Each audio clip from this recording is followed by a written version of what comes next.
লোকে রাত্রে ছাওয়াল শিশুকে কোলে নিয়ে ঘরের মধ্যে শুয়েছিল বেটার বউ, কিন্তু সকালবেলায় তার ছাওয়াল তার কোলের কাছে নেই।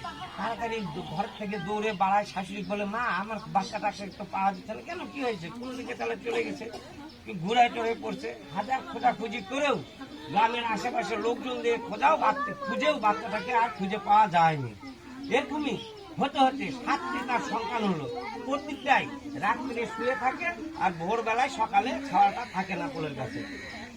ওই দেখে গ্রামের লোকেরা এখন যে মনে মনে গুদুর গাদার করে গল্প করতেছে যে ওই ব্রাহ্মণীর বেটার বউটা রাক্ষসী, নিজের পেটের খিদা নিবানোর জন্য নিজের ছাওয়ালগুলা কি খায় না।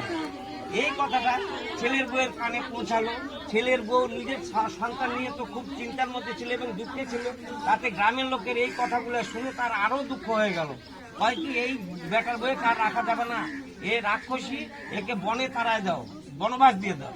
ওই কথা শুনে ছেলের বউ তখন নিজেই বনবাস দিতে হয়নি, নিজেই মনের দুঃখে বাড়ি ছাড়ে বনে চলে গেল। বনের মধ্যে যায় বেশ করে এক গাছের নিচে খুব আলতালু হয়ে কাকুমিনিত করে কান্দাকাটি করতে, হে মা ষষ্ঠী। ওই যে গাছটা ছিল ওই গাছটা ছিল মা অরণ্য ষষ্ঠী, বা এই পাকুলের গাছের গোড়ার মধ্যে, ওটাই মা অরণ্য ষষ্ঠীর স্থান।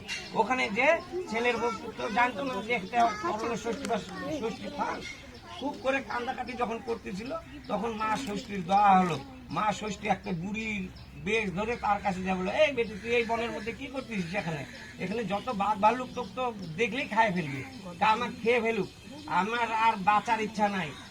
আমার 7টা সন্তান ছিল, বুড়ি বলে যে আমার 7টা সন্তান ছিল, সবগুলো একে একে করে হারাই গেল। হ্যাঁ, আমি আর বাঁচতে চাইনি, আমার মরণই ভালো।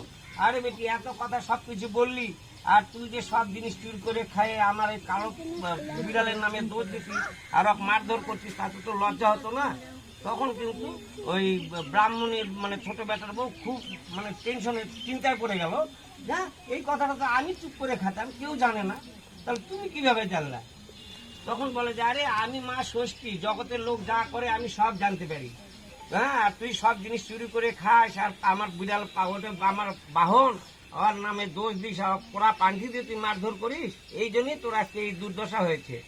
তখন কিন্তু মা ষষ্ঠীর পা চিপে ধরে বলে, মা তোমার যেহেতু আমি দেখা পাইছি, আমি খুব অন্যায় করছি, আমার মানে পাপের কোনো শেষ নাই, কিন্তু তুমি আমাকে উদ্ধার করো মা, তুমি না উদ্ধার করলে আমার হবে না, কোনো মতেই আমার মুক্তি নাই।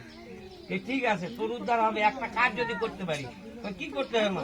তখন তো ওই যে দেখ রাস্তার ধারে একটা মরা পচা বিড়াল করে রয়েছে, ওই বিড়ালের উপর এক হাড়ি দই ঢালে দিয়ে যদি জিবা দিয়ে ফের ওই হাড়িতে তুলতে পারিস, তাহলে তোর ছেলে মেয়ে সব ঠিক হতে পারবি।